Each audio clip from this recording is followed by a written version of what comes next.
The Haram love. This is a love story of an unacceptable or a forbidden love affair resulting from racist motives between a white Sudanese Arab girl and a black African Zungi boy from South Sudan. It was written in English and translated into Arabic by Dr. A. Ahmed. Copyrights. All rights are reserved.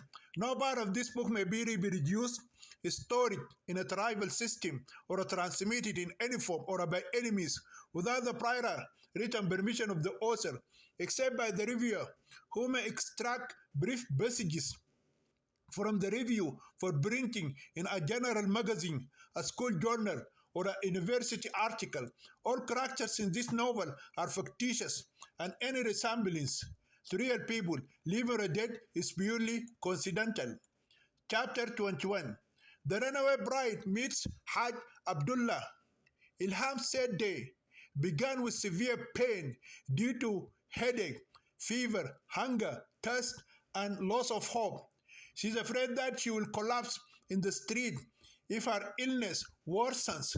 She pulled her weak and tired body out from under the bridge, where she spent her second night, and walked slowly up the river bank. She saw many people going to work and students going to school. These students reminded her of her school days at her girls' high school in a Gadarif city and her encounters with her first lover dying on the way. She shed hot tears when she remembered the severe punishment her haram or forbidden love with a so-called accursed African Negro slave had caused her. She wished she had never met him and fallen in love with him. His haram love brought her all these disasters and made her a murderous wife, a fugitive, and a homeless girl. She followed the students on the Nile Street as they were going to school, and she was a student who was expelled from school forever. Every now and then, Ilham stopped to rest. Sometimes she would sit for long hours, other times for only a few minutes. Wherever she went, she was harassed by a crook or a beggar. As the day wore on, the fever and headache became unbearable. She believed that her illness was caused by lack of food and improper sleep. She longs for a good supply of fresh food and decent shelter. She had nothing of value left to sell or exchange for food. If she could, she would sell the clothes on her body and the shoes on her feet. But she realized that if she walked barefoot, people would think she was a crazy girl. She knows that no one will give her food without expecting her to give him her body for sex. She decided that she would rather starve to death than sell what was between her thighs to men. The homeless girl Ilham continued her meaningless walk through the streets of the capital city. Once the sun set, she started dragging her weak body as if her feet were firmly planted on the ground. Her headache became unbearable. The fever in her body worsened to the point that it affected her brain and caused her to hallucinate. By then, the streets were empty. Women inside their homes preparing Ramadan food and drinks, while men gathered in groups outside of houses to break their fast together. She went through some of those groups, but no one invited her to join them because she was a woman. These Muslim men believed that having a woman among them defies them and invalidates their prayers. Because of her headache that took over her brain and unbearable hunger pangs, the poor homeless girl Ilham was forced to search for a thrown morsel of bread spoiled fruit, or crumbs of rotten food inside the garbage container. The homeless girl bent her back with two stray dogs and searched inside the garbage container for something to eat. The container emits a foul odor and is infested with flies, mice, lizards, cockroaches, and other insects. While she was desperately searching for something to quench her thirst and satisfy her hunger, Ilham heard the voice of a man saying the Islamic Shahada in a loud voice. I bear witness that there is no God but Allah, and I bear witness that Muhammad is the messenger of God. The man repeated the aforementioned Islamic creed 3 times before the homeless girl, Ilham, raised her head and looked at the owner of the voice. She saw an old man with a long beard. He wears bright and beautiful white clothes. His head is covered with a large white turban. He holds a prayer bead in his left hand and a large staff in his right hand. What are you doing here, my daughter? Are you a human or a demon? Ilham could not answer his question, but she kept looking at him with eyes full of fear. In the name of God, the most gracious, the most merciful, I seek refuge in Allah from the accursed devil. The runaway and homeless girl continued to look at him with eyes filled with tears. How does a free Arab daughter like you eat spoiled food from a garbage can? Who are you, my daughter? Where do you come from? What is your name? The old man asked with great astonishment the beautiful white Arab girl. My name is Iman Salah Al-Junaid. Insaf lied again about her real name, and this is the 5th time she has changed her name from fairness to benevolence, then brightness, blessings, and inspiration, and now it has become faith. Insaf, Ihsan, Ishraqa, In'am, Ilham, and Iman. Each name she chose bore the first letter of her real name, Insaf. Where did you come from? I'm from Kassala city. Where is your home? Who are your parents? I don't have a home in this city. I have no family, relatives, or acquaintance in this Sudanese capital. I don't have money. I ran away from home and my city of Kassala because my drunkard brother wanted it to force me to marry his evil friend. My parents died in a traffic accident when I was 5 years old. Why don't you go and knock on the doors of believing Muslims and tell them about your problem? No one will believe me. My daughter, Iman, please get out of this dirty place and come with me to my house. I'm a married Muslim man and I fear God.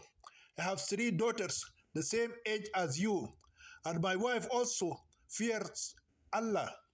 No, uncle, I don't want to go to anyone's house. Let me die of hunger, thirst, and disease, just as a stray dog dies in the street. I'm tired of being chased and running from city to city, from house to house, and from street to street. Wherever I went, people did not believe me.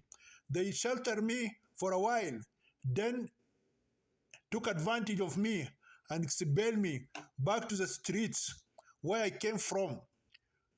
When Iman said these words, she prostrated herself on the piles of dirt and garbage and began to cry. The kind old man approached her and patted her shoulder lovingly. Don't talk like that, my daughter Iman. Don't despair of God's mercy. And as your honorable name, Imam, means, you must have faith in the one who created you in a pure and noble Arab family. Come with me to my house.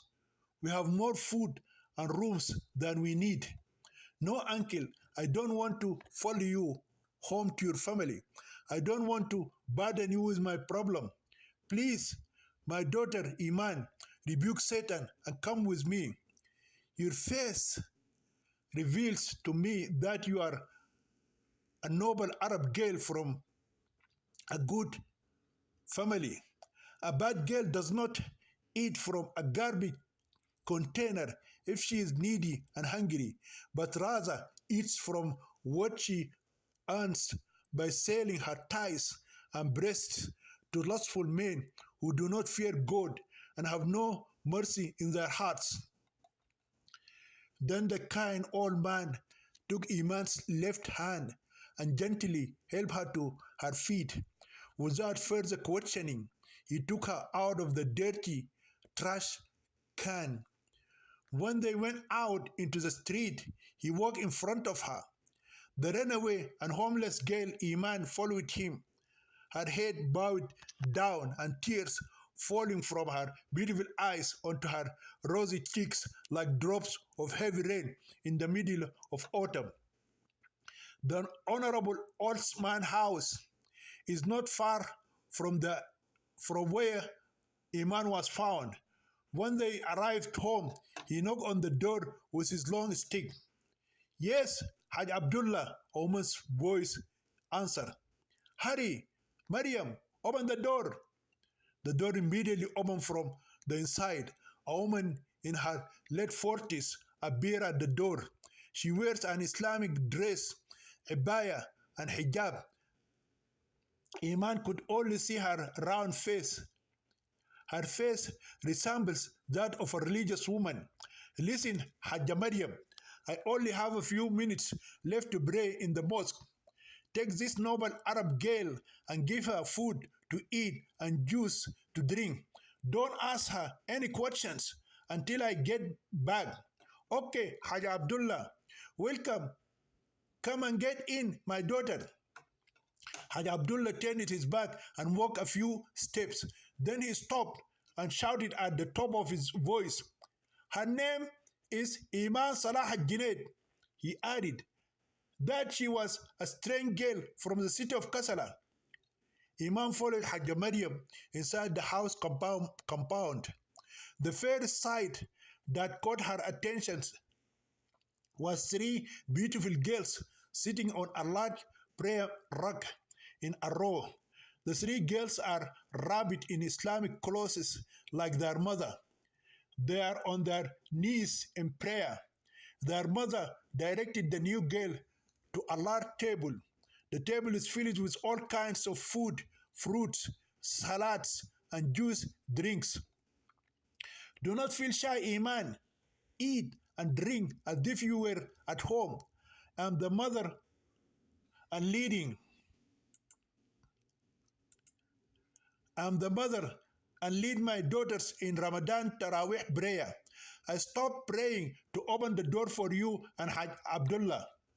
When Hajj Maryam whispered these words in Iman's ear, she went quietly and sat in front of her daughters. Then she started reciting some Quranic verses. The hungry guest Iman quickly washed her hands and began to quench her hunger pain. As she eats with both hands, her eyes constantly look at the three girls and their mother. Their prayers were so long that Iman began to worry that they might fall and hurt their foreheads from the many changes they made, standing, prostrating, and kneeling. The more they prayed, the more the guest ate and drank until she almost finished everything she found on the big table. When the prayer ended, Iman saw the three girls standing in a line and walking in a formation as if they were soldiers in a military parade, and they stood in front of her. The older sister said, "Peace be upon you, my sister. My name is Safa Abdullah." "Peace be upon you. My name is Iman Salah Junaid." The middle girl said, "Peace be upon you. My name is Marwa Abdullah." Iman said, "Peace be upon you." The younger girl said, "Peace be upon you. My name is Muna Abdullah." "Peace be upon you." After the three sisters greeted the strange guest, Iman, they returned it in the same way and occupied the prayer rug. Each of them opened a copy of the Quran and began reciting some verses with their mother.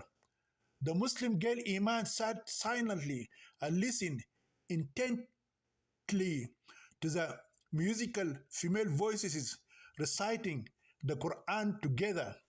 The voices of the girls and their mother brought the runaway pride in Saab back to the days when she used to break her fast with her mother, Hajja Amina, and read a portion of the Quran every day. She wished those days could last forever.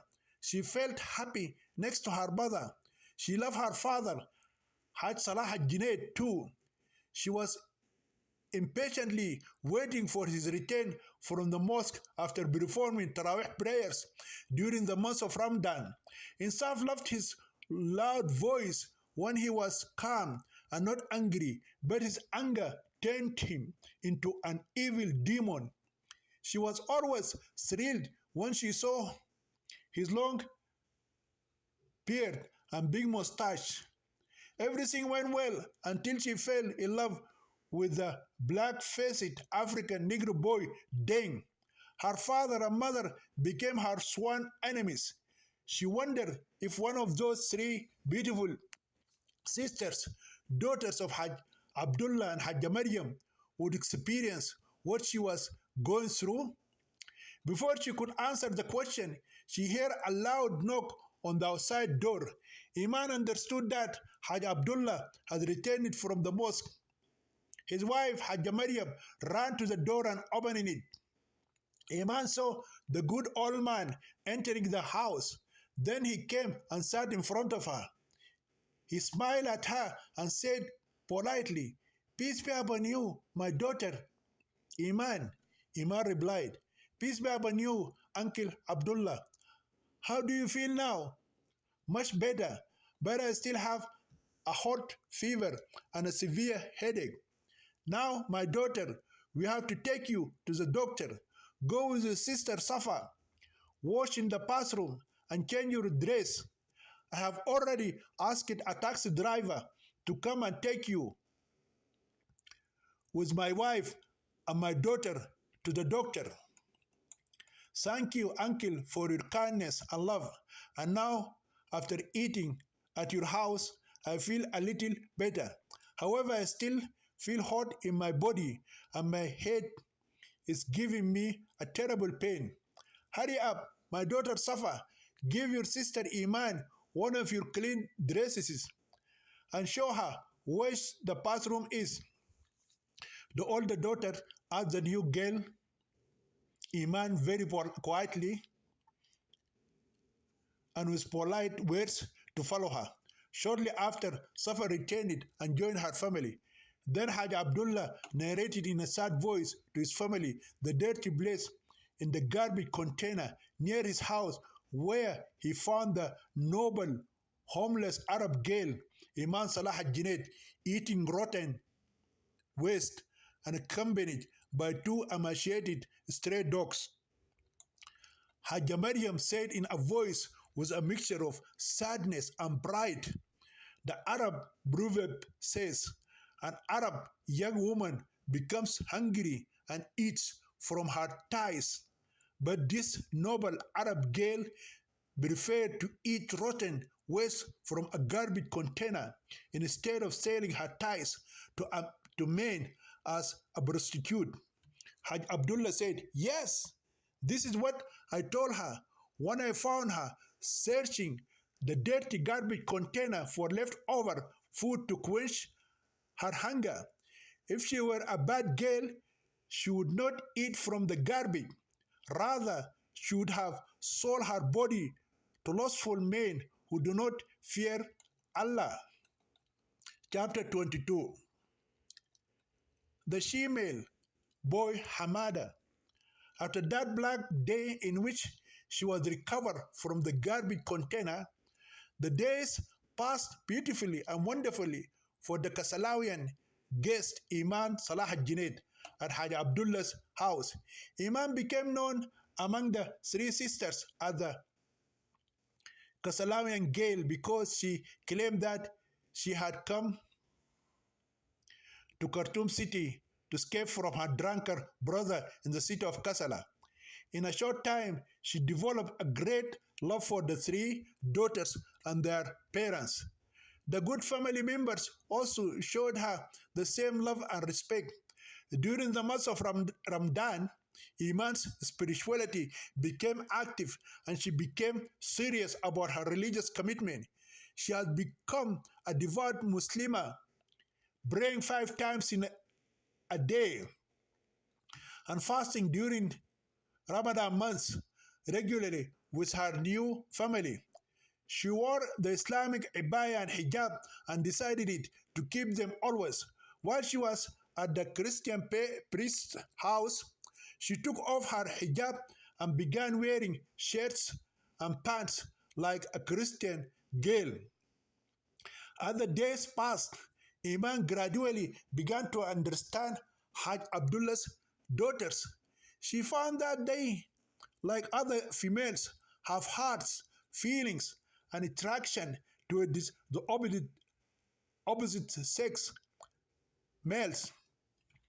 They all have boy lovers and communicate with them secretly, but they did not meet their boyfriends or talk to them in person, only during engagement parties or weddings and other occasions, such as circumcisions of boys or a genital mutilation of girls, did the sisters get opportunities to exchange glances with them and send them flying kisses from a distance.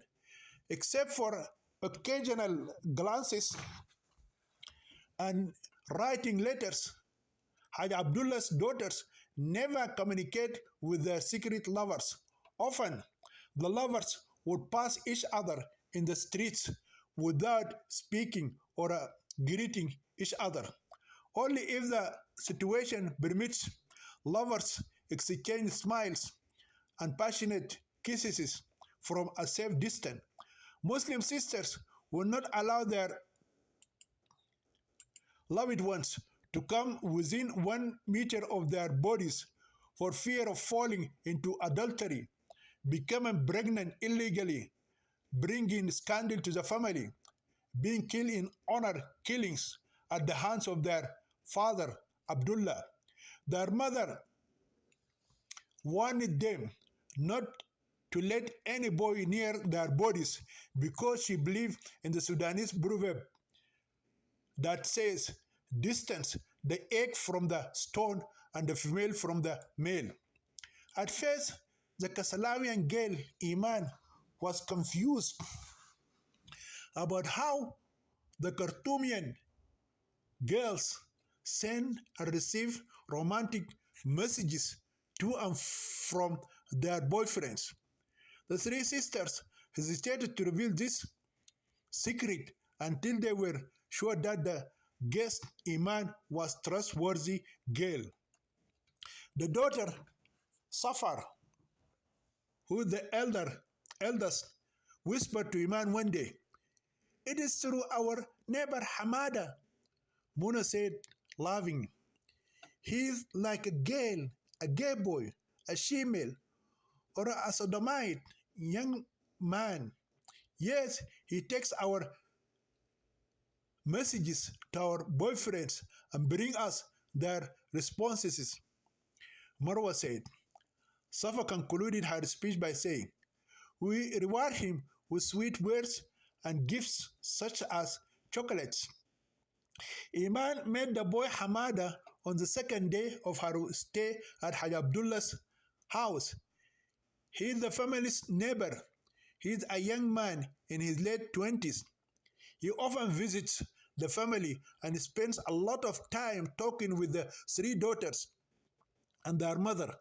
At first, Iman did not like him because he had strong feminine tendencies. He talks like a girl, walks like a girl, take, take cares, takes care of his body like a girl, and gossips like a woman. The only difference between him and the female is his clothes. Therefore, Haj Abdullah and his wife, Hajja Maryam, entrusted him with the care of their daughters as if he were a eunuch slave taking care of the harem in the caliph's palace. He is not a homosexual, a womanizer, or a faggot. Mona said to Iman the other day, "Our neighbor Hamada is not harmful to us. He's just like a woman. He never does anything sexual or thinks bad thoughts about us. He doesn't even have sexual feelings for us like other boys do. He's completely a woman inside," Marwa said. "How do you know that?" Iman asked in astonishment. Marwa replied, "Because I sat near him many times when we were alone in his house, and he did not feel anything towards me." Mona said, while laughing, I don't that I doubt that he has an erect penis that can enter a girl's vagina and fuck her like a boy. Safa said, "My mother and father know that he is gay, and that is why they never ask him not to sit with us." Marwa said, "Our parents do not allow any other boy to enter the women's section of our house and mingle with us except Hamada." Muna said, "Believe me, Iman, even our male cousins are not allowed to come to the women's sections here." "Yes, Muna is right," Marwa agreed. "Sometimes we don't see our cousins when they come to visit us. They just sit in the men's section and meet and talk with our father, Haj Abdullah Usman. Only our female cousins and other female relatives can come to the women's section and meet us." Iman also started it, talking to Hamada. She began to admire him because he always made her laugh when he imitated the women of the neighbors in their speech, the way they walked and the way they spoke. Sometimes he would tease one of the three sisters because of the way she talked, walked, and ate. Hajja Maryam loves Hamada because he always brings her gossip and news from other families. He knows everything because he goes to every house and mixes only with women. For this reason, every woman loves spending time with Hamada. He knows which girl loves which boy, which wife is cheating on her husband with her neighbor's man, which husband is secretly planning to marry a second wife alongside his first wife, which family is good or which family is bad, and so on. Hamada is unemployed and does not like to work, and he does not go to school. He is known as the boy who has all the time and complete freedom as a flyer in the open sky. He spends most of his time wandering from one door to another, mingling with the girls like the naval dog or the dog of Al-Surra, moving from one door to another. The naval dog or the dog of Al-Surra in Sudanese folklore is the dog that does not fuck any doggy bitch in the neighborhood and does not let other dogs fuck the bitches. Hamada lost his parents in a house fair when he was a young child. His real name is Muhammad Hussein, but everyone calls him Hamada or Hamoudi. His auntie, Hajja Shaza, raised him. She is the sister of his late father Hussein. Hajja Shaza lives in another house alone. She is a divorced wife and has no children. Only a pet dog and a kitten live with her in her big house. She's an extraordinarily rich woman. She claimed to be running a lucrative import and export business. She travels every 3 or 4 months to Egypt, Saudi Arabia, Kuwait, Dubai, and other Gulf Arab countries. She visited India, China, Japan, and many European countries such as the United Kingdom, France, and Germany more than once. From time to time, she comes to visit her elderly mother, Hajjamuna, who lives with her nephew, Hamada. After divorcing her husband, she insisted that she would not allow any human being to live with her except for her dog, James, and her cat, Samira. Therefore, after she was expelled and divorced her husband, she refused to let her mother, Muna, and her nephew, Hamada, live with her in her luxurious house. She houses them and supports them in her second house, which is adjacent to the house of Haj Abdullah Osman. Whenever she stopped by to check on them, she stopped and visited Hajja Maryam and her daughters at their home. On her last visit, she met the strange guest, Iman, and liked her very much. Hajja Shaza asked it in a sweet voice as if she were a spoiled teenage girl. Who is this beautiful girl who looks like Gamar 14 or a 14th moon? In fact, the extremely wealthy woman's age is 50 years. But she always lies and claims that she is 25 years old. If you ask her, how old are you, Hajja Shaza, darling, she will tell you that I am 25 years old, and next year I'll be 24 years old. Hajja Maryam answered her. Her name is Iman Salah al-Junaid. She is a guest who came to visit us from the city of Kassala. Hajja Shaza said eagerly, of course, Kassala city has the most beautiful girls in Sudan. I visited that tourist city 7 times and was amazed by the beauty of the woman and nature there. Kassala's women have white skin as if they are not like our Sudanese women who are black like burnt coal. So this beautiful Kassalawian girl Iman is white and has a beautiful face and sweet lips like an Indian girl. Iman replied, thank you, Auntie Shaza. The woman said in an astonishment, how do you call me Auntie Shaza?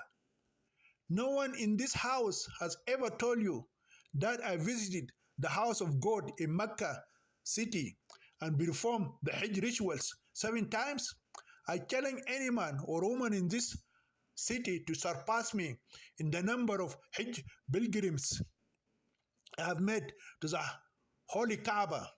It is better, my sweetheart Iman, that you call me Hajja Shaza before I show you my passport.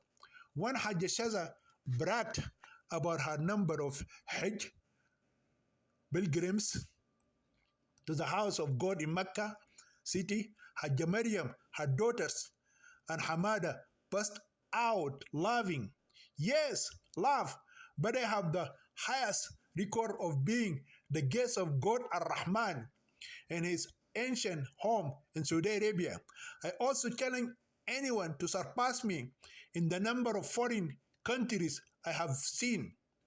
When she realized that the laughter increased, Hajjaseza said proudly, I know that women are jealous of me because I'm a very beautiful woman, and men envy me because I am extremely rich, even though I am divorced and do not have a husband or a son living with me in my luxurious palace, except for a bed dog called Jimmy and a lovely cat which I name her Samira. I work hard and make more money than anyone else in this city. Hamada said in a feminine voice as if he were a spoiled girl. Shame on you, Hajjashaza. You told me that I am your only son. Yes, you are my only son, Hamudi. But I mean to say a son was created in my womb and came out of my pussy. I was a barren wife, and because of that, my fucking gay husband, Al-Manyuk, divorced me.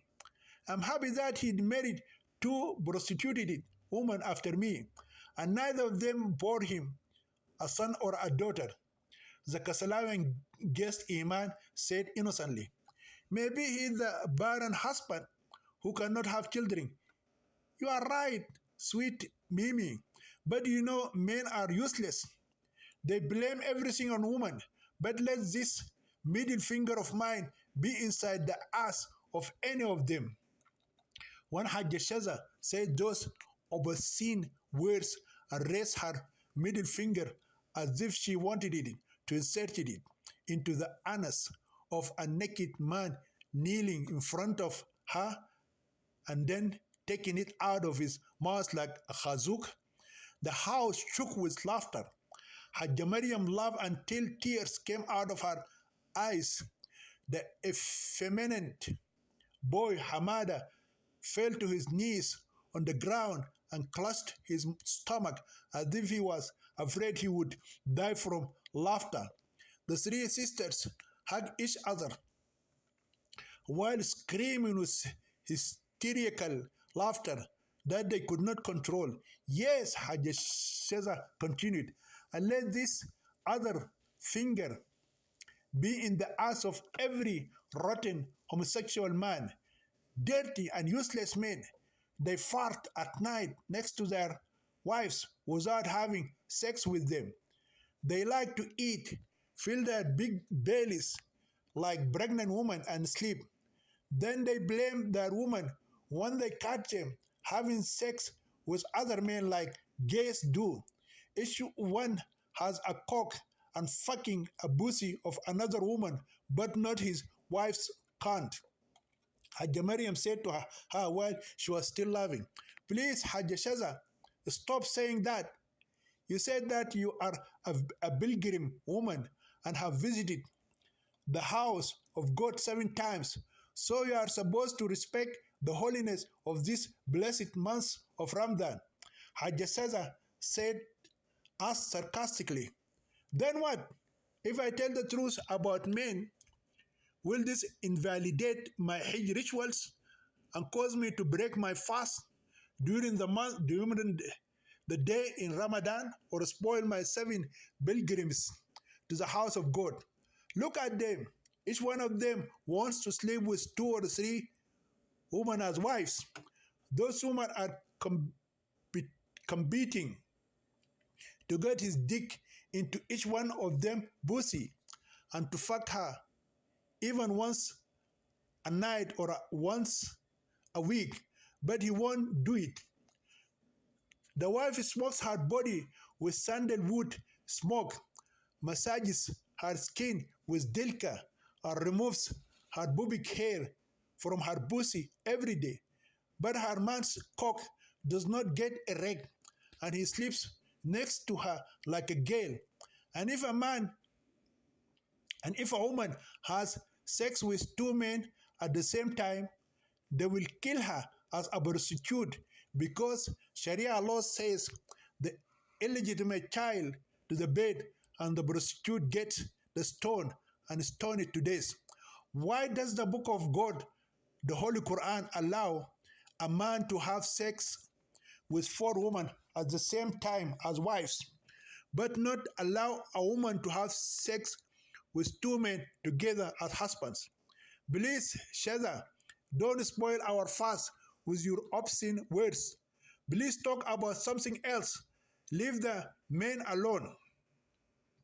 I know you are defending men because you are the only woman who has a perfect husband and he does not have more than one wife.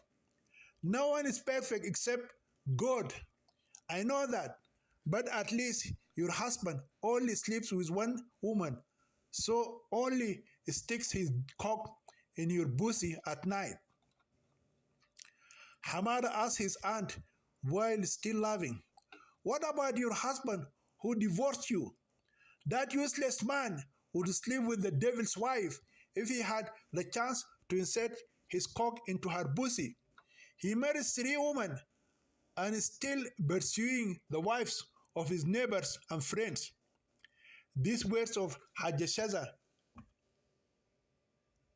al-Bazia made Hajja Maryam fall from her chair to the ground. She screams with uncontrollable laughter. "Listen to my wise advice, my sweet Princess Iman," said the pilgrim woman to the beautiful Kasalawian girl. "The more you obey men, the more they betray you. Never believe their deceptive words."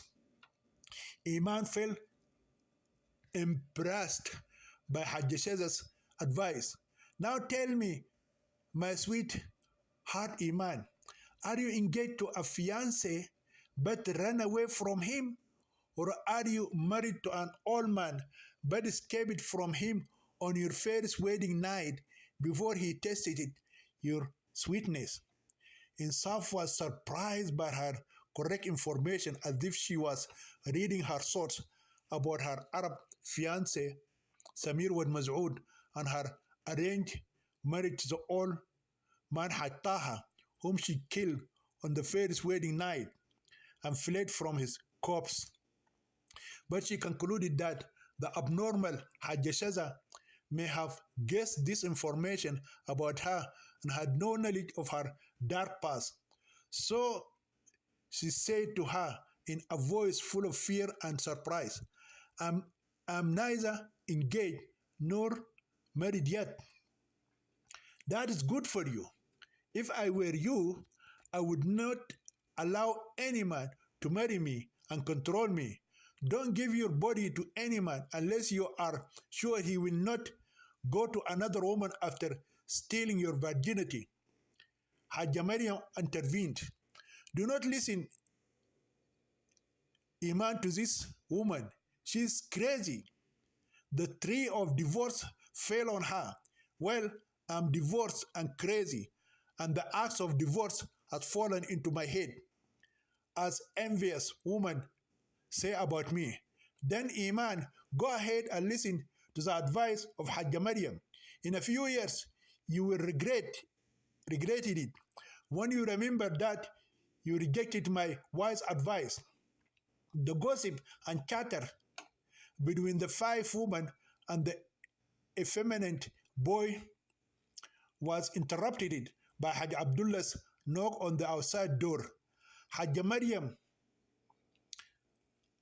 had run and opened the door, while Hamada and his auntie Shaza escaped through a small hole in the wall separating the 2 houses.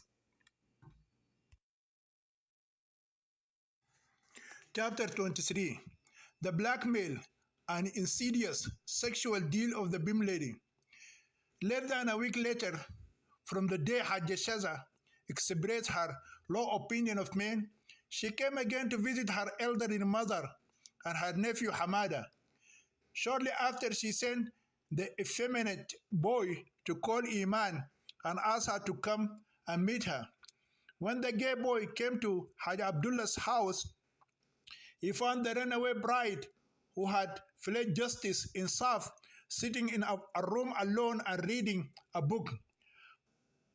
Hamada came quietly from behind and walked on his tiptoes put his hands around her head and closed her eyes. Then he shouted in her ears like Aladdin's genie who came out of a magic lamp and frightened and astonished her. The beautiful Kasalawian girl reacted with a scream of terror as if she had discovered a rock goblin standing behind her. Hamada said in a feminine, emasculated, gay voice, "I told you, girl, that I would scare you one day.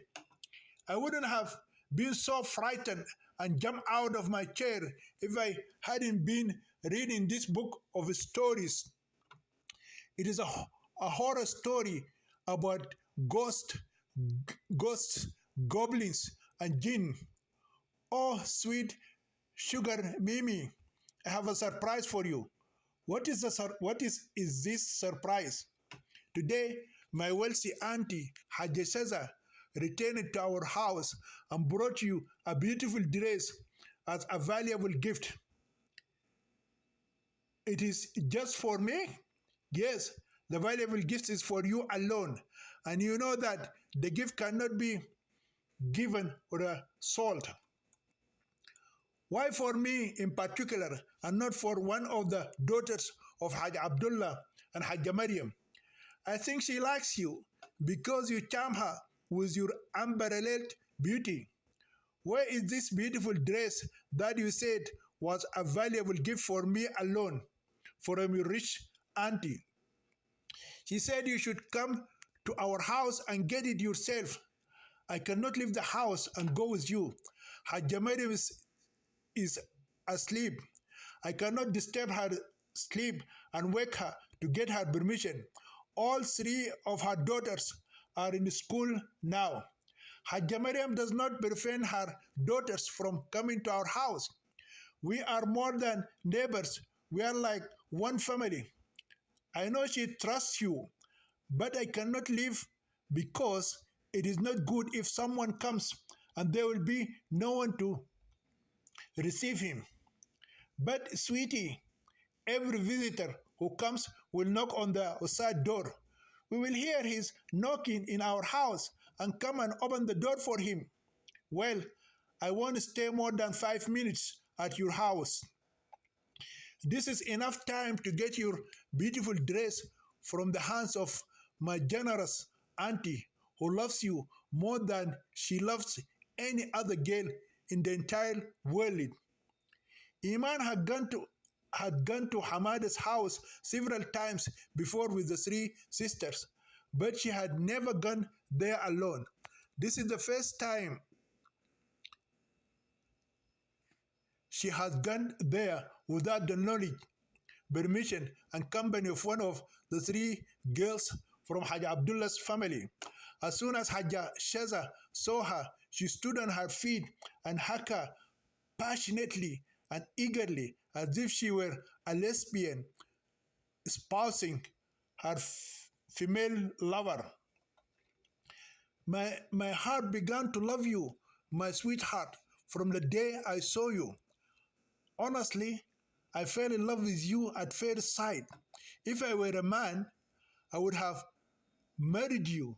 Now, slept with you, stoned your virginity, tested your honey by licking your circumcised pussy with my tongue, and made you taste my honey by sucking my pussy too. Iman, of course, is not a lesbian.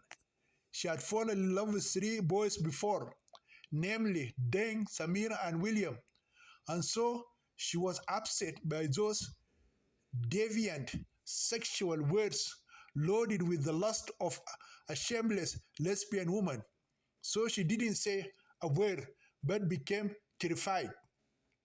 When the beautiful Kasalawian girl did not speak to her, Hajj Shaza continued, "Sit in this chair, Mimi." "Thank you, Auntie Shaza," Iman said after she overcame the shock of the lustful words that she thought were coming from a lesbian.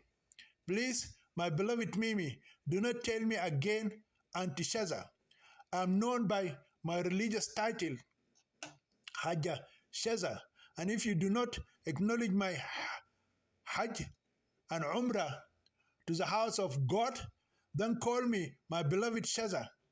I'm sorry, Hajj Shaza, I forgot the honorable Islamic title that you deserve because you said you visited the house of God 7 times. Hamada, can you leave me alone with my beloved Mimi? I have an important secret that I want to share with her. Iman was surprised and became even more terrified when Hajjashaza asked her effeminate nephew Hamada to leave so that she could spend some time alone with her because she had a secret that she wanted it to reveal to her. Her mind confirmed to her that the abnormal woman, Shaza, was really a lesbian, and she wanted it to jump in and fuck her with a plastic penis or lick her vagina with her tongue, as the lesbian does with her female lover while practicing lesbianism. She became trembling and sweating and decided not to engage in such a hateful and forbidden act with a homosexual female. Hajjashaza noticed the sudden change and extreme fear in the face of the beautiful Kasalawian girl Iman. Don't be afraid of me, Mimi. Sit back, relax, and listen to me.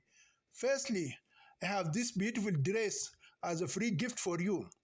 It's a very expensive dress. I bought it for you in Paris from Christian Dior store during my recent trip to France. Believe it or not, honey, I did not buy any of Hajja Mariam's girls, not even a pencil or a notebook. Iman said in a low voice, "Thank you for your generosity and love for me, Hajja Shaza." Then Hajja Shaza stood on her feet and blessed the expensive dress on Iman's lap. That done, she sat on her knees in front of her and began speaking to her passionately, while her evil eyes began to send sparks flying from them like cobra had its victim within her tongue's reach. Listen, Iman, I'm not like the uneducated religious man Hajj Abdullah, nor his illiterate wife Hajja Maryam. I'm an educated woman and studied until the 10th grade before leaving school and becoming a business tycoon. I browse and read local and international newspapers every day. When Hajja Shaza mentioned the newspapers, Iman started it, trembling and sweating. Calm down, girl. I haven't said anything to you yet that would make you so afraid and terrified of me. While her heartbeat was like an African drum, Iman remained silent. Her throat became dry and she choked with fear. She started it, coughing loudly. I think you have guessed what your dangerous secret is that I want to share with you. Iman said with great fear. Not at all, Hajji Shaza. Take a look at this picture. Isn't this your picture? Iman looked at her light photo that filled half of the front page of the newspaper. She tried to speak, but no words came out of her mouth, which dried up in terror. This is your picture, girl, and this is a long article written about you. You have been accused of 3 horrific murders, 2 robberies, and adultery with your black Negro friend Deng. Iman said while crying, "Please, Hajji Shaza, do not believe these false accusations written about me in this newspaper. I'm an innocent girl.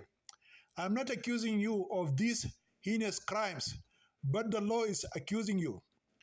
You are a criminal girl, escaping from the police You are still a dangerous accused running away and hiding from the law. If I pick up the phone and call the police, you will spend the rest of your life in prison. Who knows that perhaps you might be even hanged to death for these heinous crimes you committed in three cities, Gadarif, Bortusan, and Kasala. Please, Auntie Sheza, do not call the police. I'm completely innocent of these false charges.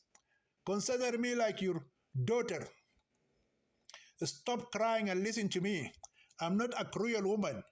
If you do not, if you do what I want you to do, no one will know about your crimes. Please, my dear aunt, I ask you and beg you by the name of God, to which you have performed Hajj rituals 7 times.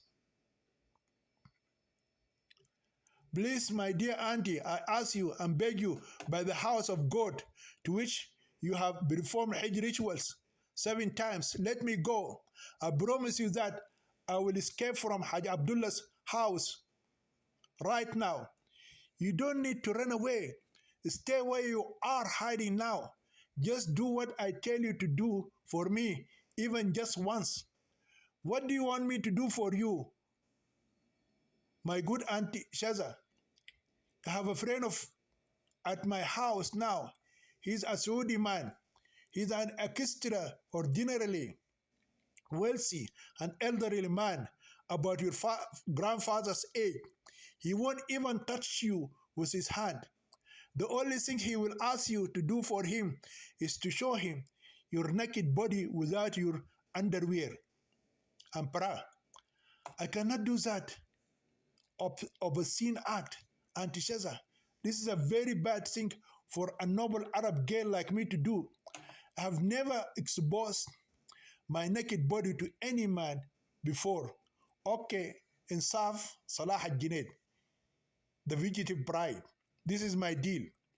Do what I want you to do for me, and you will be safe in hiding in the house of Hajja Maryam and her 3 honorable and chaste daughters. Reject that simple request that does not involve adultery or obscenity, and go behind bars while you are chained hands and legs as a criminal. Please, Aunt Sheza, do not treat me like a bad girl. I'm also an honorable and chaste girl like Hajja Maryam's daughters. Who told you that if an honorable and chaste Arab girl shows her naked body to a man, she will become a bad woman? Go and watch Egyptian movies in all the cinemas in Khartoum City. Arab girls who are younger than you and more beautiful expose their naked bodies every day in front of millions of people. But this is an incredibly bad thing for a good Arab girl to do. I don't want to do that in front of any man. Look, my dear, sweet Mimi, this Saudi Arab man is an impotent man, so he won't do anything bad to you. He will only look at your sexy naked body for just 5 minutes. He will not even touch you with one of his fingers, nor will he take any pictures of you standing naked in front of him in the living room of my other house. Looking at the deer with the eye will not kill it.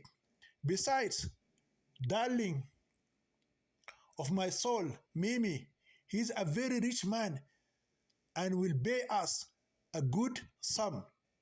But I don't want to sell my body or display it naked to any man, no matter how high the price is that he will pay me.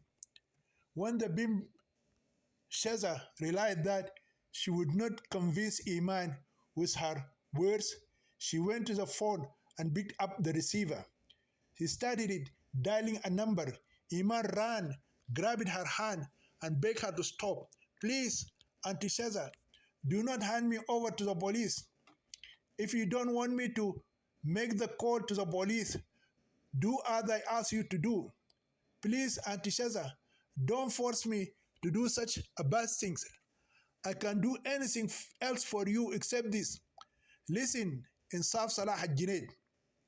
I learned it from this newspaper's article that you are the fugitive wife who killed her husband Haitaha on their first wedding night in the city of Gadarif, and you fled in the middle of the night and took the train or a bus and came here. So you are not the Kasalawian girl Iman Salah al-Junaid who came as a visitor from the city of Kasala, as Hajja Maryam told me.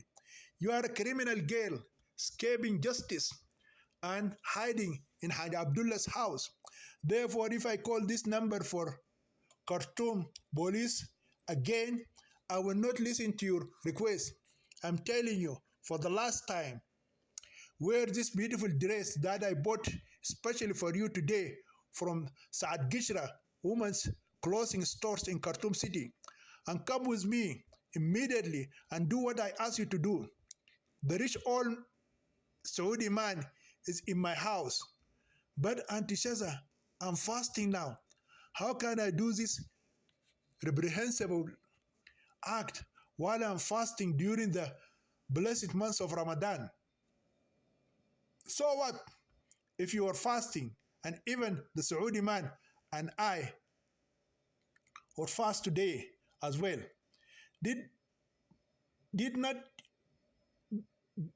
not read in your Islamic education class at school that the Holy Prophet Muhammad used to kiss his wife Aisha on the lips while he was fasting in the month of Ramadan? Okay, Hajj Shaza, I will come with you, but let me do that after I break my fast at sunset today. The Arab man will return to his country, Saudi Arabia, this afternoon. Therefore, he will not wait until you break your fast in the evening. I have given you enough time to think about it, but it seems like you are trying to trick me and get away from me. I will tell you, you murderous wife Insaf, what will happen to you if I call the police? The police will beat you with patents in the interrogation room, gang rape you daily, and finally, the criminal court judge will sentence you to capital punishment and hang you to death. But if you accept my simple, humble suggestion and request, you will be safe from all these evils. Okay, Auntie Shaza, I'll come with you now, but you must promise me that this rude old Arab man will not touch my naked body even once. If he touches your sexy naked body even with his fingernail, take a knife and kill me in front of him, then slaughter him as well. Are you going to ask me to do such reprehensible and indecent acts again? I tell you, my sweetheart and my lovely princesses, you will never see this old geezer again. The Bib Shaza added, the old man will return to his homeland and his holy city Mecca at noon, and will never return to our beloved country Sudan again. After the bride Insaf, who was fleeing from justice, was forced to acquiesce to this blackmailing sexual deal with the evil Bim, the devil incarnate woman, Hajj Shaza, the beautiful Kasalawan girl Iman, Angira sadly wore the beautiful dress that showed half of her hidden body's charms. Then she followed the boy's effeminate aunt, Hamada, out of the house and then into the street. The evil beam holds Iman's hand tightly as if she were a police woman accompanying a dangerous criminal. By this time, Hajj Shaza had sent her nephew Hamada to her house, to her other house, because she had a malicious role to play in this deal. Then the Bim woman stopped a taxi and pulled the runaway wife Insaf into the back seat and sat next to her. The driver drove for 20 minutes and then stopped in front of a beautiful house. When they entered the house, Iman saw an old man sitting alone in the living room. From his clothes, white robes, and headband, Iman recognized him as a Saudi sheikh. She guessed that the old man might be more than 70 years old and not less than the age of the alleged husband she had killed on their first wedding night. Sheikh Abdu, the Bim Shaza, said in a sweet voice of a young teenage girl, "This is my beautiful, sweet daughter, Iman. She agreed to entertain you sexually and make you relive your useful days, but only for a few minutes. She is an exceptionally devout, honorable, and chaste Muslim girl. She would never do this forbidden act with any other man but you." The voluptuous, old hunchbacked Arab geezer said with his vile mouth that had no natural teeth in, "God bless you and Allah bless her. She's as beautiful as a hoary virgin of paradise. Mimi is 18 years old and has never slept with a man before. She's still a virgin. I swear on the grave of my late father, Haj Hassan, that I examined her private parts with my 10 fingers and confirmed that her tight, circumcised pussy still retains its hymen intact to this day. By placing her right hand on the Holy Quran, Iman swore that she would not allow a man to insert his penis into her purified vagina and steal her virginity except for her future Muslim husband, who would marry her according to the Book of God, the Holy Quran, and the Sunnah of his beloved Prophet Muhammad. May God bless him and grant him peace. The elderly Saudi sheikh said after wiping his right hand on his tall white beard, which is like leprosy, and his aged face, "May our honorable Prophet Muhammad, may God bless him and grant him peace, give her a good Muslim husband, and may Allah bless them with many sons and daughters. My dear Mimi, come on, take off your dress and underwear and bra and show your honorable uncle Sheikh Abdu what I ask you to show, but do it quickly. I will send you to Haj Abdullah's house when you finish, and that will be before sunset and prior the sound of the Ramadan Canaan is fired." When the Bim Shaza gave her evil orders to the innocent girl Iman, she went to her room and picked up the phone. She quickly dialed another number and waited for a response. "Can I speak to the police officer, Yasir Talha?" "This is Officer Yasir Talha talking to you." A hard voice was heard speaking on the other line. "Hello, Hazrat Janabu. Yes, this is your sweet mother-in-law, Hajj Shaza. I have brought to my house the beautiful virgin girl I told you about. She agreed to do everything for me. She's as beautiful as an angel and a maiden of heaven, and as sexy as an Indian film star. Yes, come to my house as soon as possible.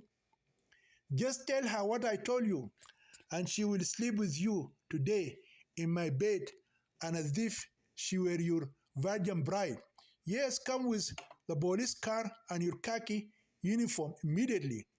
She now knows that I learned about her past criminal life and knew who she was. We hold something very dangerous against her. I promise I can bring her to my house anytime you want her naked in bed. Yes, she will be yours alone, and I will not show her to any other wealthy man among my many clients. Yes, I promise you with my beautiful eyes that I will never show her stunning beauty and sexy body to any other rich man. Then hurry up and come flying on the carpet of wind and enter your bride and enjoy fucking her circumcised pussy and penetrating her hymen and stealing away her virginity.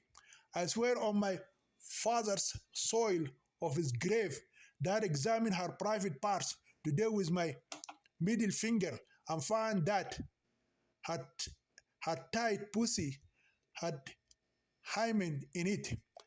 Come now and stuff your big cock into the small hole of her little pussy that you fucked me with until you made me squirm and scream from the pain I fell inside my already deflowered pussy. The obscene words of the beam lady and the whore made the police officer's cock stand like a Ramadan cannon inside his khaki uniform. So he rushes out of his office as if he is chasing a beautiful, sexy criminal girl who has murdered a woman and is about to flee the crime scene.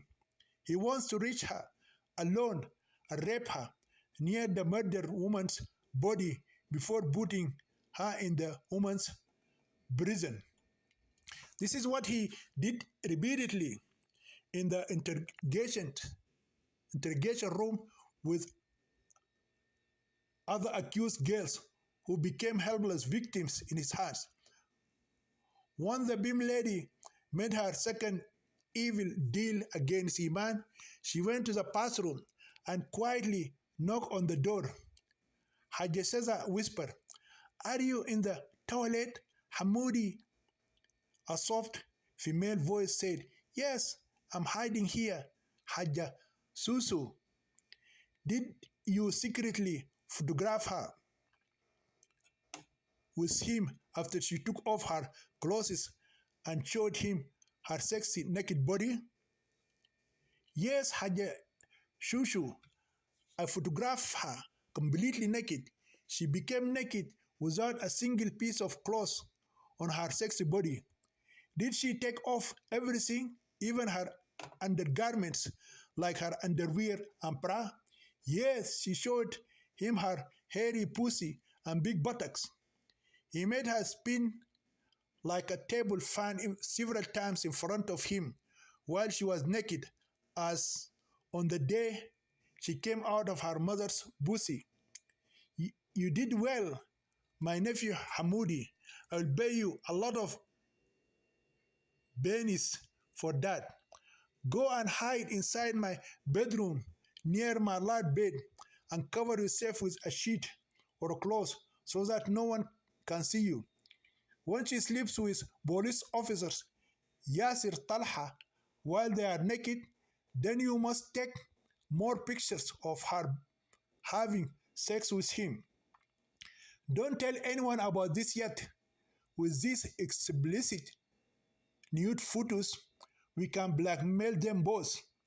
Well, I will do that too, my rich auntie Shushu.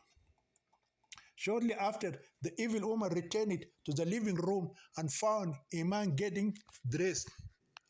"Okay, Sheikh Abdu, I will see you again this evening at Khartoum International Airport.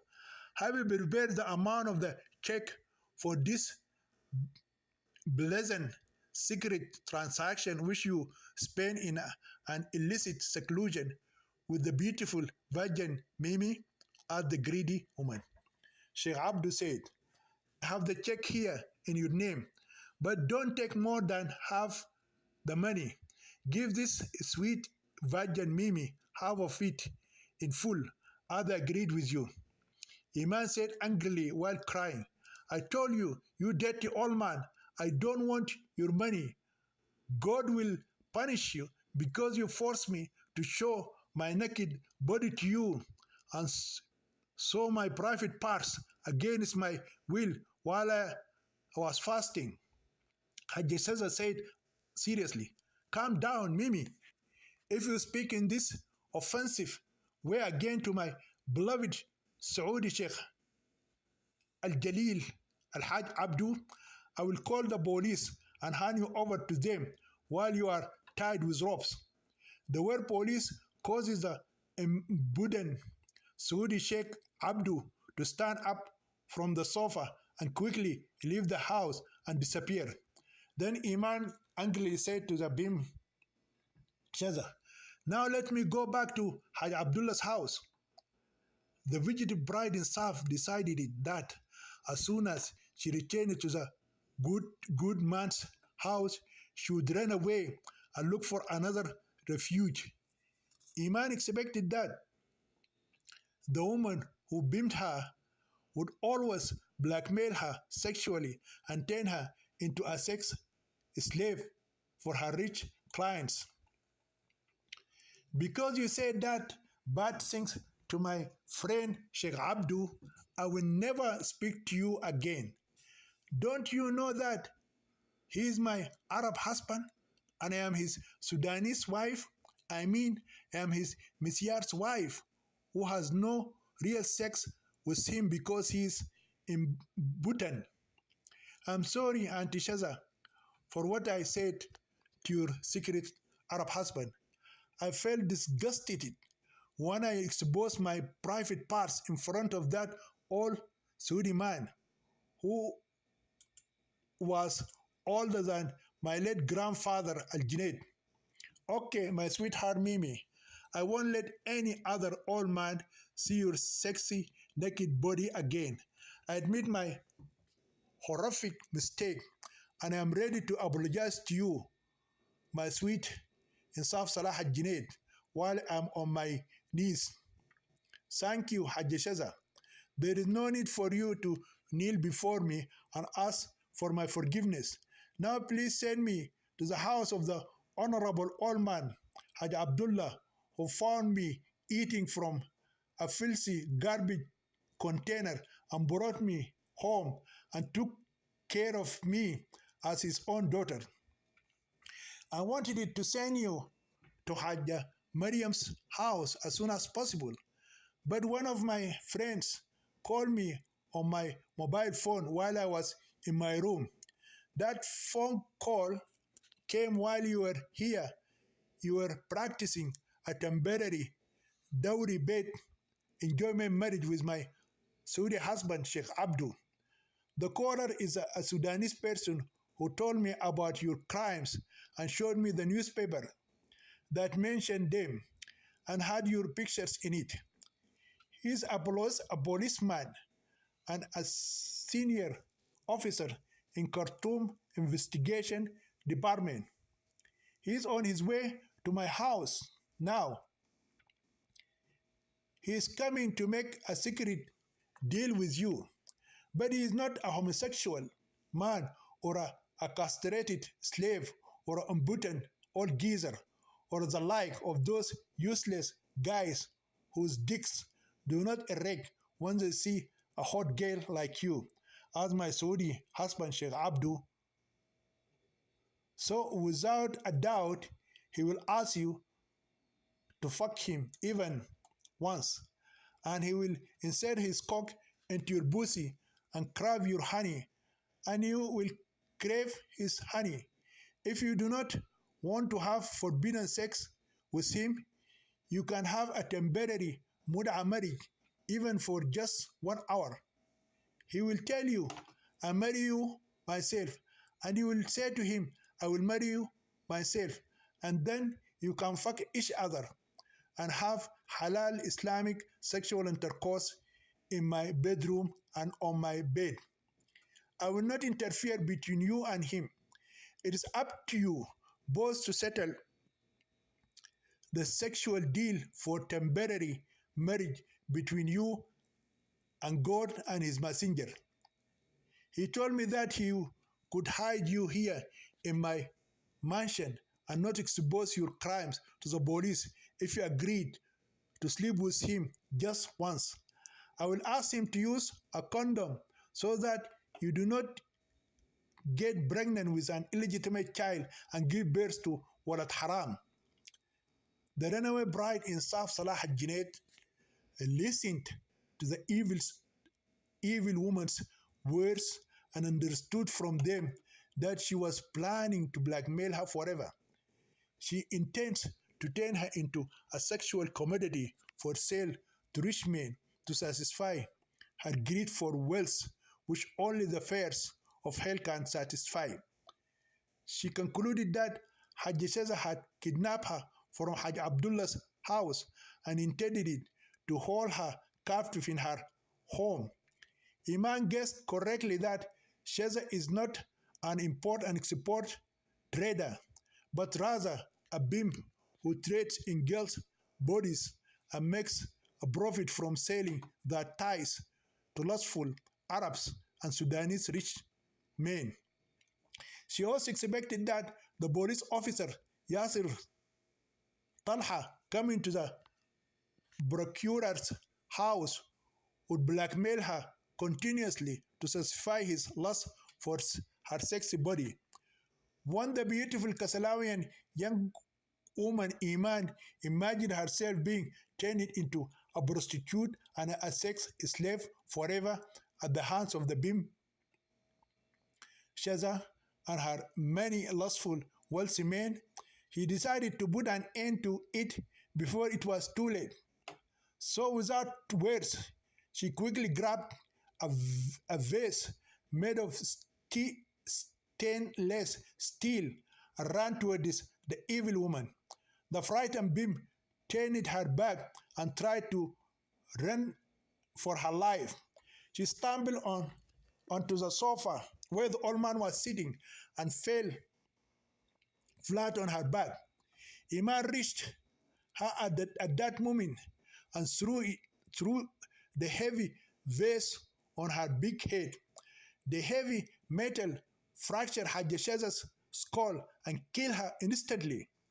Her eyes became bulging like a witch killed in a horror movie, and her vile mouth became foaming with slugs and blood. The horrific sight of the evil woman's corpse reminded Insaf of the corpses of the old man Haitaha and her friend Badriya Adrob. So she turned her face away and quickly left the house of the vile, greedy Bim lady. She entered one of the crowded streets of Khartoum city and fled as if Satan, the devil, was chasing her with a double-edged sword in his hand.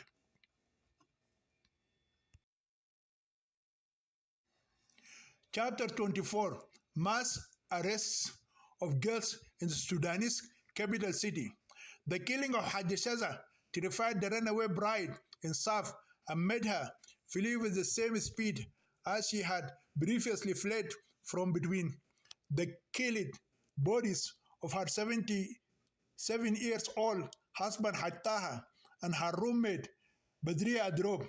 Police officer Yasir Talha discovered the dead body of the evil woman a few minutes after the murderous girl had fled the crime scene.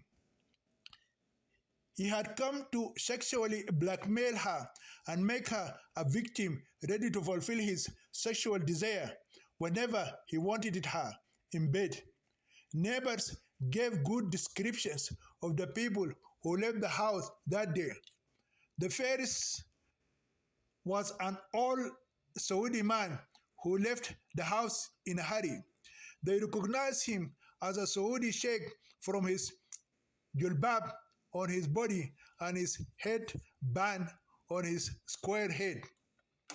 The second person was a beautiful girl who escaped from the house shortly after the old Arab man disappeared. The beautiful girl ran away from home as if someone wanted it to kill her. The third person is the nephew of Hajja Shaza, known to the neighbors as the effeminate homosexual Hamada. Because of his feminine behavior, the neighbors thought he was either a gay man who had a male lover or a faggot boy who practiced sodomy with everyone. Hamada also ran out of the house as if he had seen something terrifying happen inside. The police arrested Muhammad Hussein, known as Hamada, from his home and extracted the truth from him. They also seized the camera film they found in the house and developed some nude photos of the girl.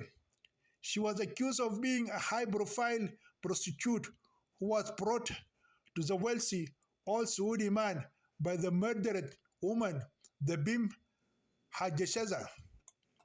The Saudi sheikh had sex with the teenage Sudanese girl and paid a large sum of money to both the prostitute and the Bim who brought her to him.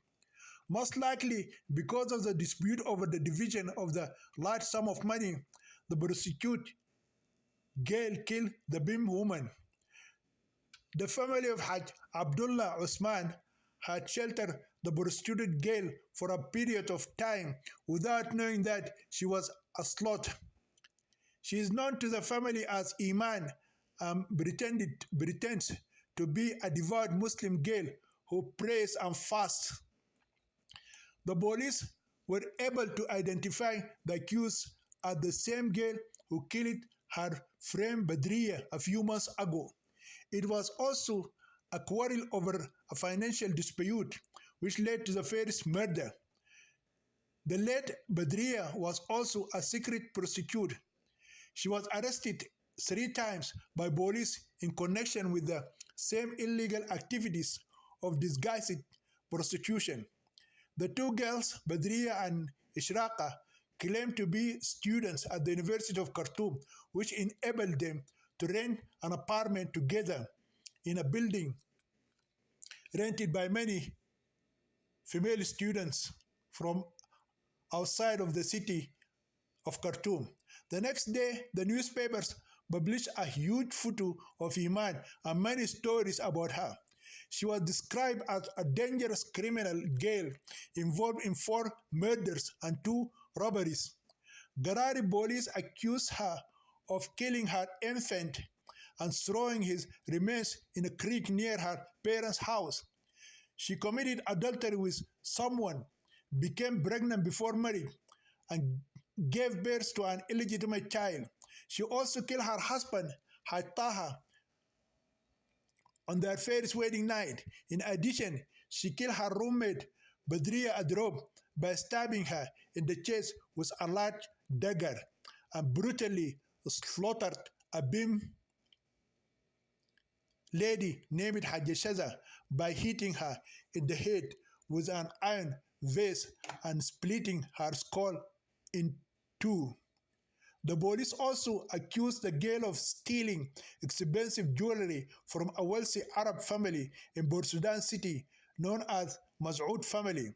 She also broke the safe of a church pastor who sheltered her in his house because she was homeless and without money or a shelter, and stole a large sum of money from him and fled in broad daylight. The accused girl hid her identity and changed her name and appearance wherever she went. She was known in Port Sudan city as Ihsan. In Khartoum, she claimed that her name was Ishraqa. In the city of Durman, she lied to the family of the church priest and said her name was Ilham. In Khartoum, Bahri, she told Haj Abdullah's family that her name was Iman. Once she claimed that she was a university student named Ishraqa. Another time, she became a Muslim girl called In'am. Then she abandoned Islam and became a Christian, converted to Christianity, and called herself Ilham.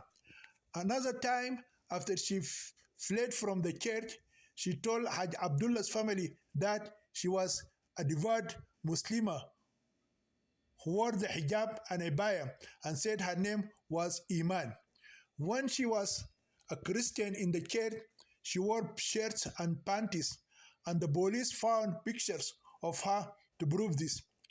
Everywhere she went, she told a different story about herself and her place of origin. She changed her name, her clothes, her behavior, and the truth about her identity as if she were a chameleon that changes its color everywhere she moves. Her real name is Insaf Salah al-Junaid, and she is a citizen of the city of Gadarif.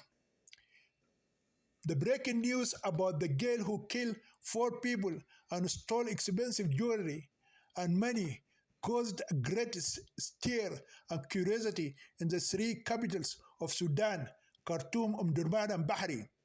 Everywhere in Sudan, people discuss the serious charges against her. Her stunning beauty and sexy body increased people's curiosity and admiration for her. People viewed her case with a contradictory feelings of admiration and aversion. Many loved her and few hated her.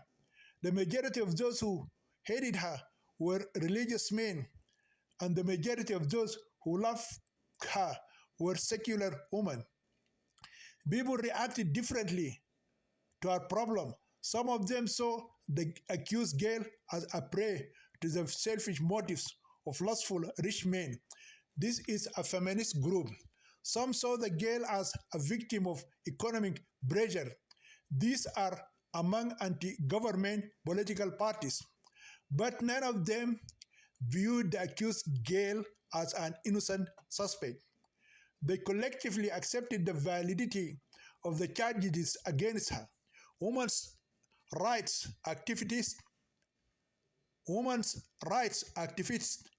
called it on the government to save the girl's life, but they insisted that she should be punished with a long imprisonment term. The government considered the girl's case criminal and should be dealt with as such in the Khartoum Criminal Court. The search for the dangerous accused girl is so intense that more than 200 girls were arrested on the same day. Among them are homeless girls. There are prostitutes who were arrested in brothels, and some of them are street hookers. Many of the apprehended girls are students at senior high schools and universities, such as the University of Khartoum and Cairo Branch University. They were arrested in public parks, cinema halls, and the banks of the Nile River. Then they were taken from the hands and from the arms of their friends and lovers and placed together, females and males, in police custody. When news of the mass arrest spread, many families prevented their daughters from going to the streets that day. In fact, the Islamic government seized the opportunity and decided to cleanse the capital city of Sudan of open and disguised prostitution. Some female students were rescued by their families before policemen could interrogate, torture, and possibly gang rape them. As for the arrested girls whose families were unable to provide sufficient evidence that their male friends were related to them by blood, were married to them, or were engaged to them, they were detained under the attempted adultery law. This law was recently created by one of the modern Sudanese jurists and was added to Sharia law.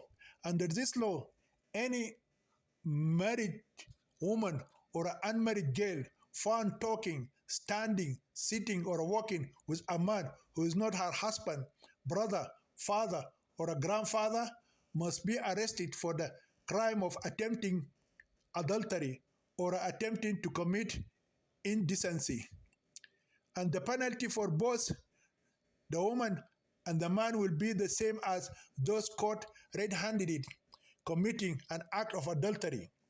Anyway, the accused girl in question was arrested late at night on the same day she committed the murder of Hajja Sheza in her luxurious home. The main accused was arrested when she was seen wandering aimlessly alone along the riverbank. 2 hours later, 4 large female interrogators pulled her out of police custody and took her to the interrogation room. Then they fixed her hands and tied them with ropes at 2 corners, leaving her legs hanging. She became as if she had been crucified. They stripped her of her dress and left her half naked. A strong, bright light, like that of a football field at night, focused on her face. She felt the hot light like the rays of the scorching sun penetrating her closed eyes, or she was thrown tied with rope into a sauna with extremely hot temperatures that burned the skin of her nearly naked body. Although she closed her eyes, she was unable to protect her face from burns due to the intense heat. She pulled hard to free her hands from the ropes, but she couldn't. Then an angry female voice shouted in her ears, "Listen, bitch, we know every crime you committed, so do not try to act intelligently and deny your crimes. We will tell you what charges you face and you must admit to them. If you deny any accusation, we will peel your skin and pull out your nails. We don't care if you die while we are interrogating you. We have cases where stubborn female criminals die during interrogation. No one can hold us responsible if we kill you during interrogation. If you disagree with the charges, your attorney will try to defend you in court, but will almost certainly fail." The men accused Gail of the murder of the BIM woman Shaza heard the threats and instructions and knew that the policewoman who said them meant every word of it. "What is your full name?" she shouted, with the same harsh feminine voice as a hyena's howl. "Insaf Salah Junaid, how old are you?" "I'm 18 years old." "Are these your photos?" Insaf slowly opened her eyes and looked at the pictures. She was shocked when she saw herself completely undressed and standing naked in front of the Saudi sheikh. Seeing the old man sitting on the sofa, lustfully looking at her naked body, made her feel disgusted. She tried to free her hands from the ropes and get the obscene photos from the policewoman's hands and destroy them. When she did not succeed in freeing her hands, she spat on those shameful images. "You hate those bad pictures, but you do not hate the money that was paid to you to expose your private parts in front of a strange man," said the same investigator. Insaf said while crying bitterly and heartedly, "I didn't receive any money for those dirty pictures.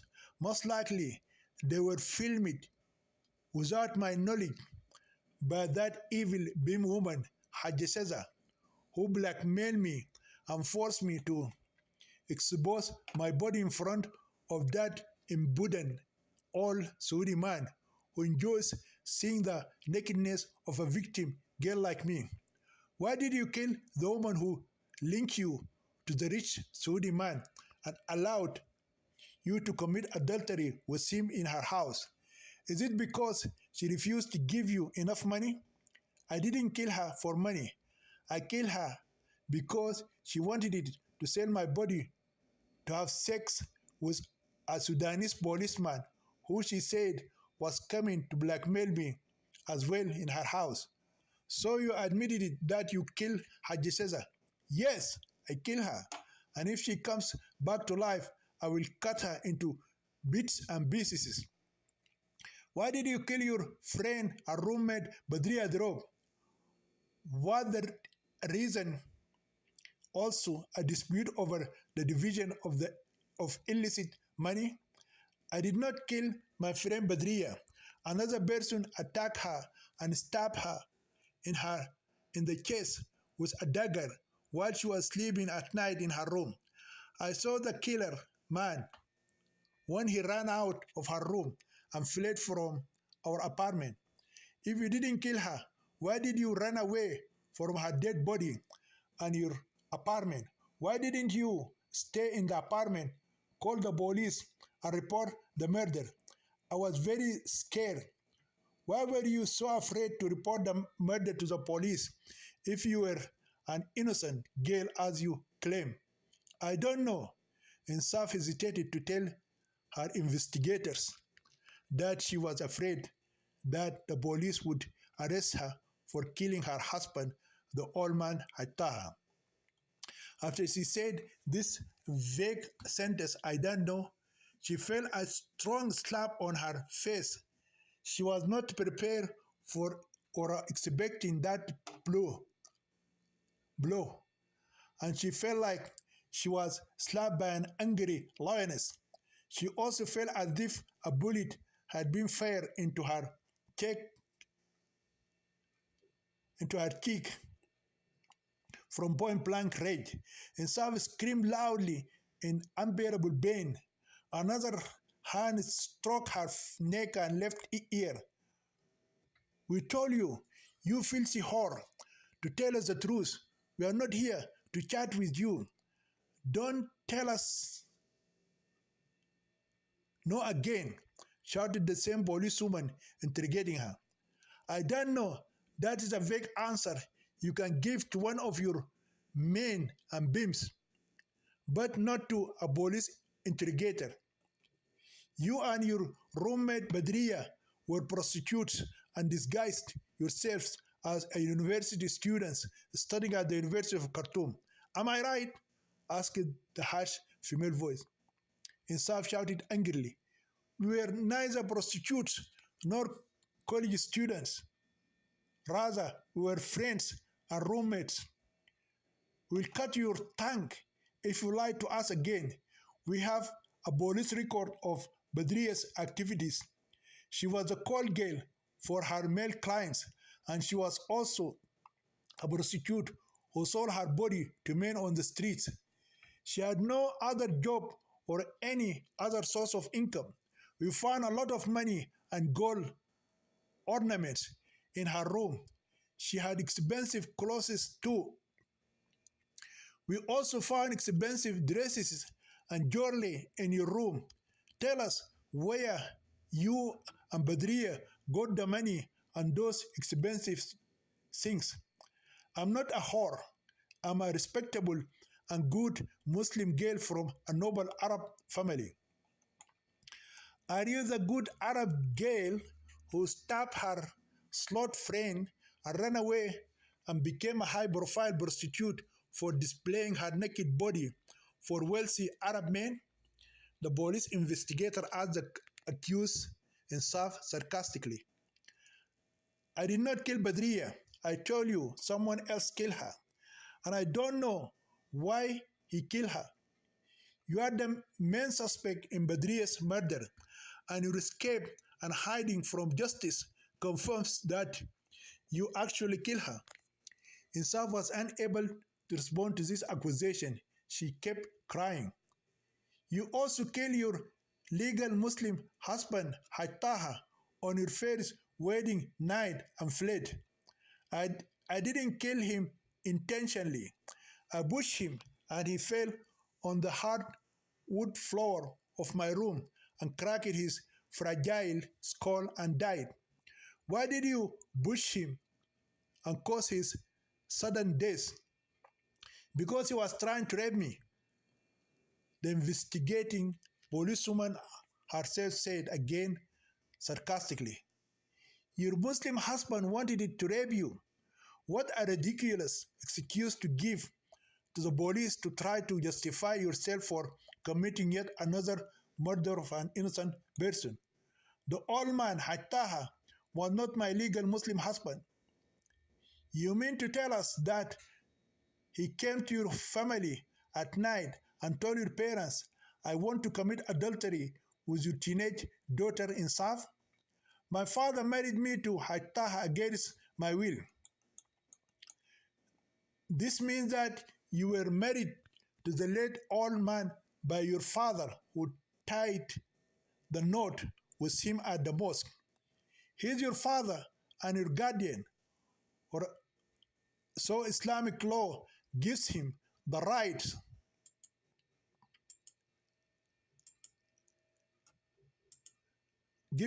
to arrange your marriage without taking your permission. The accusing Saf remained silent again. You admitted that you pushed the old man on your first wedding night, and he fell on his back and broke his neck and fractured his skull.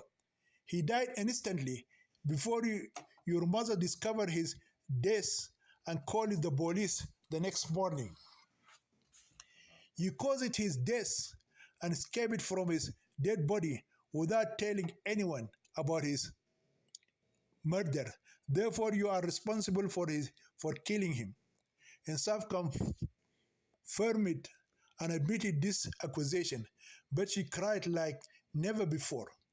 The same harsh feminine voice asked, "Why did you kill your illegitimate infant after giving birth to him out of the marriage bond?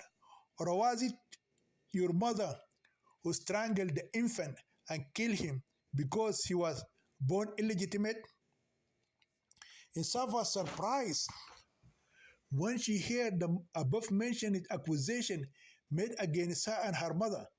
She saw that the police interrogator mixed up her case with that of another girl. "I've never given birth to a child in my life, whether he was walad halal or permissible, or walad haram or illegitimate. I also did not kill any infant. You had a forbidden love affair with a black African Negro boy from South Sudan called Dane. Your parents consider your romantic relationship as forbidden love affair because you are a purebred Arab girl and your lover is a black Negro slave, as they claim.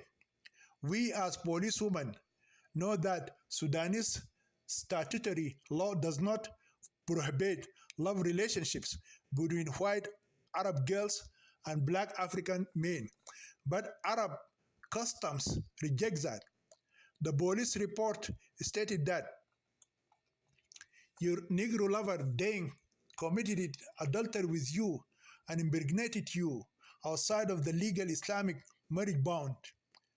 When your Arab parents learn of your illegitimate pregnancy, they lock you inside the house until you give birth to the illegitimate child. Of course, no Muslim or Arab family wants to keep an illegitimate child because that is against the law and society. In order to hide the scandal, you or your mother suffocated the baby on the same day you secretly delivered him with a midwife's assistant. In the middle of the night, your family threw the dead baby into a creek near your home. Then your father wanted it to get rid of you by marrying any Arab man, regardless of his age or social status. You were a very lucky Arab girl because your father did not slaughter you in an honor killing. Instead, he married you to the old man Haitaha, whom you said you killed on your first wedding night. Insaf listened to this story with great amazement. She saw some truth in it, but she wondered how the ill-gotten child, the so-called Walad Haram, had been added to her tragedy. The investigating police woman waited some time for her response. When she did not respond, they conclude that she had confessed to the crime of committing adultery, giving birth to an illegitimate child, and killing him by strangling him to death. Now let us come to the theft charges. You stole and ran away with the jewelry of your Arab fiancé, Samir Wad Masoud, while you were in Port Sudan City. You also broke the safe of a chair pastor in his office and stole a large sum of money from him when you came to this city. Are these accusations true? These are not true accusations. I did not intentionally take the jewelry of my wealthy Arab fiancé Samir Masoud. I ran away with them on my body on the day of our engagement party and was unable to return and give them to my fiancé Samir's family. I, I feared that I would be arrested and convicted for for causing the death of my alleged Muslim husband, the old man Hattaha. When I came by train from Port Sudan City to Khartoum City, I kept them with me in my apartment until I escaped from Badria's body. I left all those pieces of expensive jewelry hidden in my room when I ran away. No one, not even my friend Badria, knew that I was hiding the gold jewelry in my room. What did you do with the priest's money that is looted it when you robbed his office safe and stole the church savings?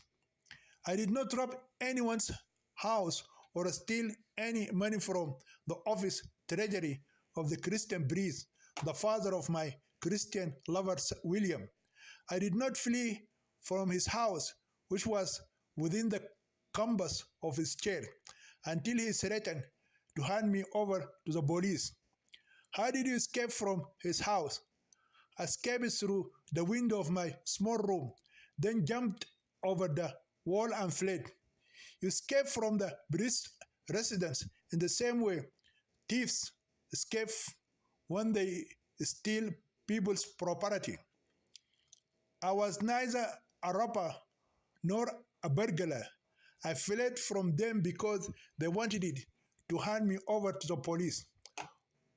Only thieves, prostitutes, murderers, and other criminals are afraid to hand themselves over to the police authority. I'm not one of these criminals. I'm an innocent girl of all the false charges that have been unfairly and slandered against me. Well, tell the judge and his jurymen that when you stand before them in the dock at the criminal court, I think we are done with her. Another policewoman said, "Yes, ma'am." Then untie her from the ropes. Then untie her hands from the ropes, dress her up, then take her to the woman's prison. Those concluding words were shouted by the police investigator who interrogated the suspected girl in South Salah al-Junaid.